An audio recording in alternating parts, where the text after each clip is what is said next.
Welcome back to Dharmavarapu Sayyata. Dharmavarapu సయ్యాటకు పునః స్వాగతం. ఎంతవరకు వచ్చారు? ఏమన్నా ఒక పరిష్కార మార్గం కనిపించిందా? ఎట్లా ఎక్కువ పాలిస్తుంది ఆవు? ఏ గడ్డి వేయాలి? ఏ గడ్డి వేయాలి అడుగుతున్నారు. మీకు ఆవులు అవి తెలుసు కదా, ఆవులు అనేవి పాలిస్తుంటాయి అన్నమాట. గేదెలు కూడా పాలిస్తాయి, ఇస్తాయి. రెండు క్వశ్చన్స్, రెండు ఆన్సర్స్ కరెక్టే అనిపిస్తున్నాయి. ఏదైనా సరే ఏదో ఒకటే అవుతుంది. మీరు అడగబట్టి అడిగేస్తున్నారు. ఏ గడ్డి వేయాలి? ఏ గడ్డి వేయాలి? చింతామణి ఏ గడ్డి వేయాలి అని నిశ్చయంగా చెప్తున్నారు లత గారు. ఏ గడ్డి వేయాలి సరైన సమాధానమేనా? తప్పు సమాధానం. సారీ, వెరీ సారీ లత గారు. గడ్డి వేయటం, కుర్తిపెట్టడం, కర్ర పట్టుకుని నిలబడటం ఇవి సాధారణంగా జరిగే విషయాలు. అవి సాధారణమైన పాలే ఇస్తాయి. మరి సరైన సమాధానం ఏమిటి? డి, సంగీతం వినిపించాలి. కొత్త ట్రెండ్. కొత్తదేం కాదు, పాతదే. మన దేశంలో అమలు చేయరు, కానీ మనకి ఎంతసేపు కాస్త గడ్డి వేసి కాస్త కూర్చోబెడుతుంటారు. కానీ విదేశాల్లో మంచి మ్యూజిక్ ప్లే చేస్తుంటారు.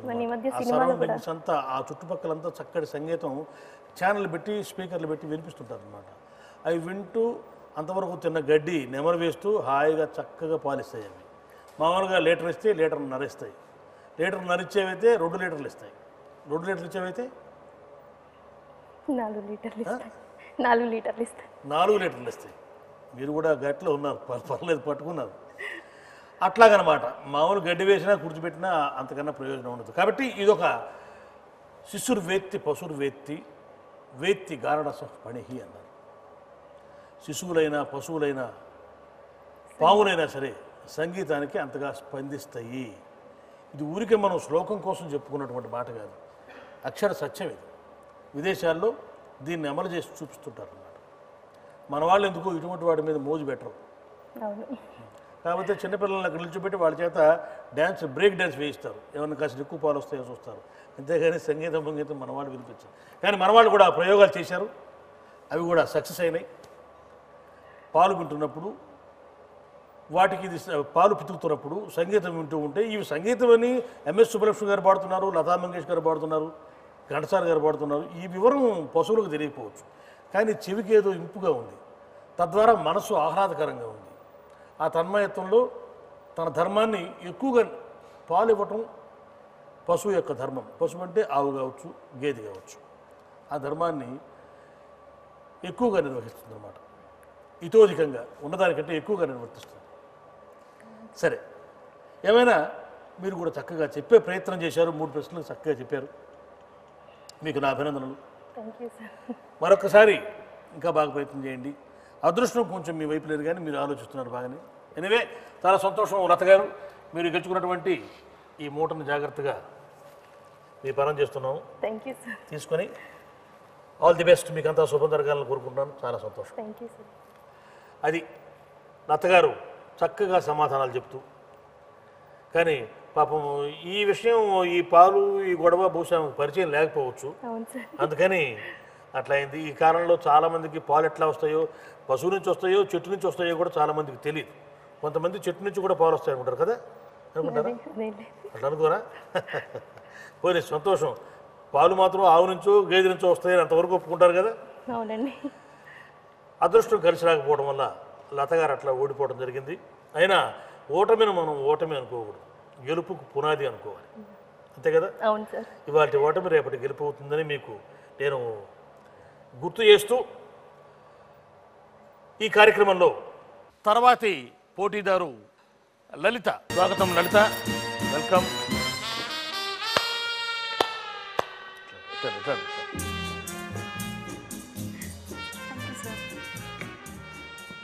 లలిత, చదువుకుంటున్నావా?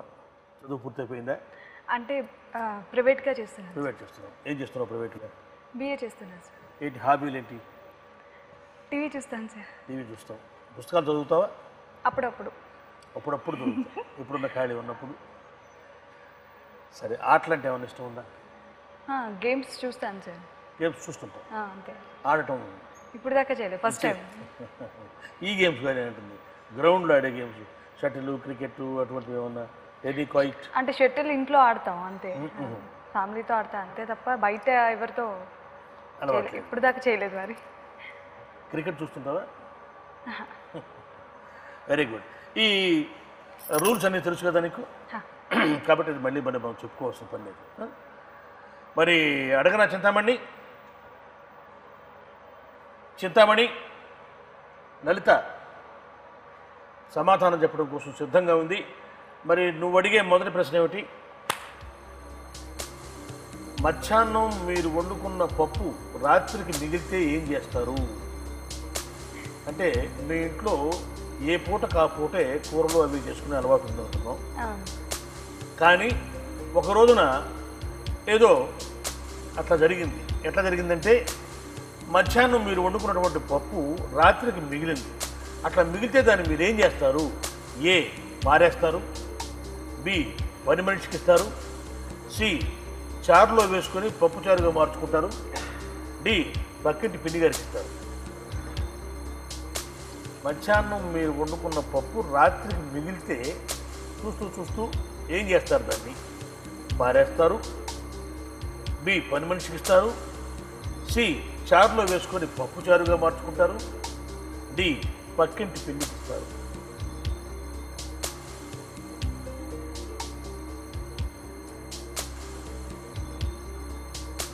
C sir.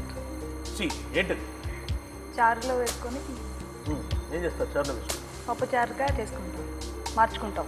చారులో వేసుకొని పప్పు చారుగా మార్చుకుంటారు. మార్చుకుంటాం. అడగనా చింతామణి? చింతామణి, మధ్యాహ్నం వండుకున్న పప్పు రాత్రికి మిగిలితే ఏం చేస్తారు అంటే సి, చారులో వేసుకొని పప్పు చారుగా మార్చుకుంటాము అని చెప్తున్నది లలిత. ఇది సరైన సమాధానమా? సరైన సమాధానం. వంట చేస్తావా నువ్వు? మీ అమ్మగారు చేస్తారా? నువ్వే వంట చేస్తావా? మమ్మీ చేస్తుంది, నాకు నేర్పిస్తుంది కాబట్టి నాకు నువ్వు ఒక్కొక్క ఐటమ్ నేర్చుకుంటున్నావు. నేర్చుకుంటాను.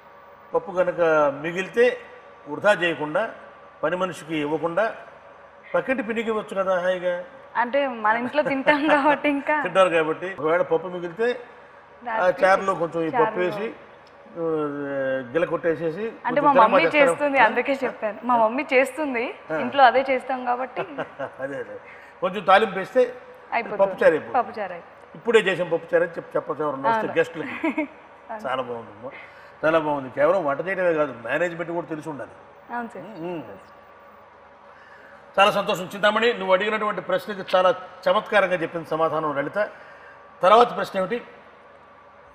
అప్పటి వరకు మీరు వెతుకుతున్న పెన్ను కనిపించింది. మీ పెన్ను పోయింది అనుకుంటా. Okay sir. అప్పటి వరకు మీరు వెతుకుతున్న పెన్ను కనిపించింది. అప్పుడు మీరు ఏం చేస్తారు? వెంటనే ఏ, సగం రాసి వదిలేసిన నోట్స్ పూర్తి చేస్తారు, బి, ఆనందిస్తారు, సి, వెతకడం మానేస్తారు, డి, కొత్త నోట్స్ ప్రారంభిస్తారు, ఏ, సగం రాసి వదిలేసిన నవల పూర్తి చేస్తారు, బి, ఆనందిస్తారు, సి, వెతకడం మానేస్తారు, డి, కొత్త నోట్స్ ప్రారంభిస్తారు, కొత్త నవల ప్రారంభిస్తారు. సమాధానం కోసం ఆలోచించే లోపల మనం ధర్మవరపు సయాటలో ఒక స్వల్ప విరామం తీసుకుందాం.